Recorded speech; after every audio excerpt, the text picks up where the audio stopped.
pour les entreprises dans lesquelles nous intervenons, puis l'ensemble des entreprises, il y a deux enjeux majeurs.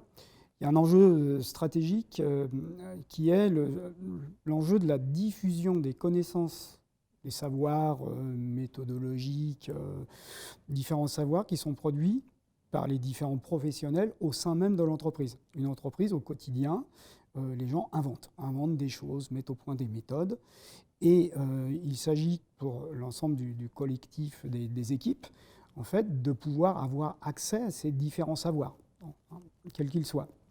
Donc ça, c'est véritablement un enjeu très important pour être sans cesse, en fait, dans leur projet d'entreprise. Puis il y a un deuxième enjeu, qui est l'enjeu de la reconnaissance.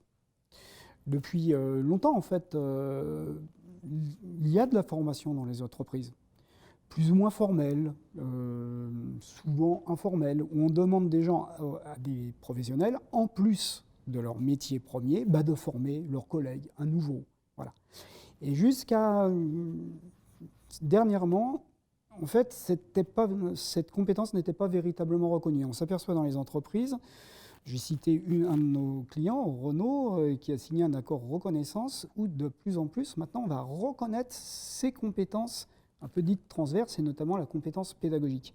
Donc, il y va d'un enjeu de valorisation pour la personne, de l'acquisition et d'une reconnaissance de ces nouvelles compétences qu'ils auront développées sur leur lieu de travail.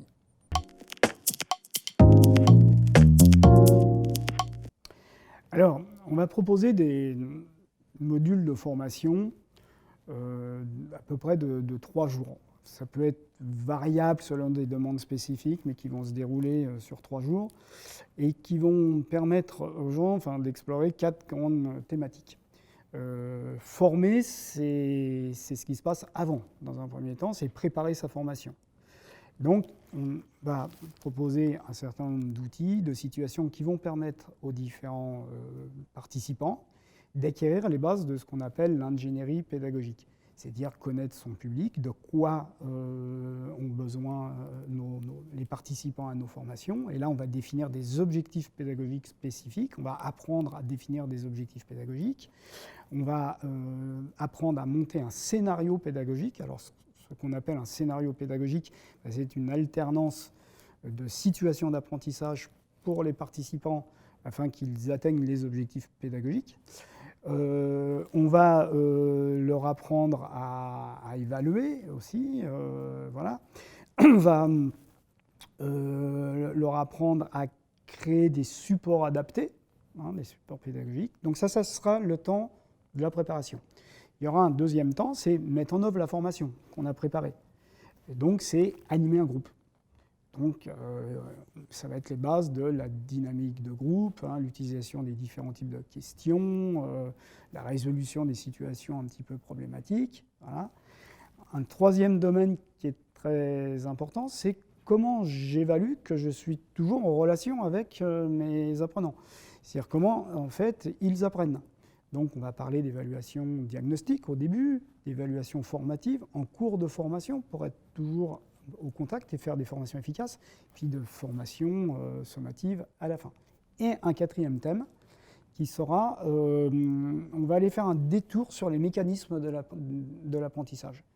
Comment, en fait, un adulte apprend.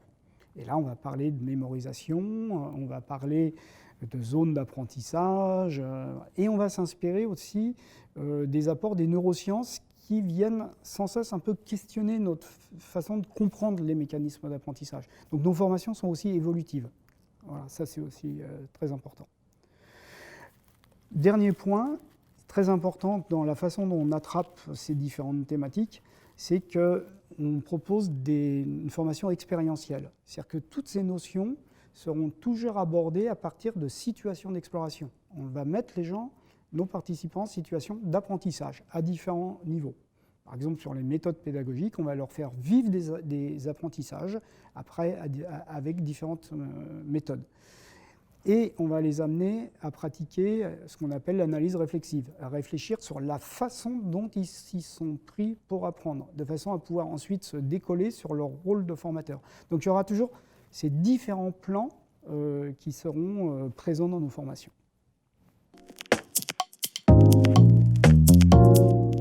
ça ressort de la formation action. C'est-à-dire qu'on va demander, mais c'est la plupart du temps c'est comme ça, que les participants viennent avec un projet de formation ou une mission en cours de formation.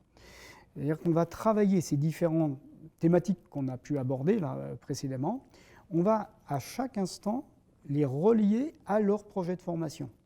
Qui sera un ingénieur qui sera sur le développement d'un nouveau processus logistique à développer, quelqu'un d'autre, un pharmacien, sera sur les bonnes pratiques de fabrication, une technique de maintenance.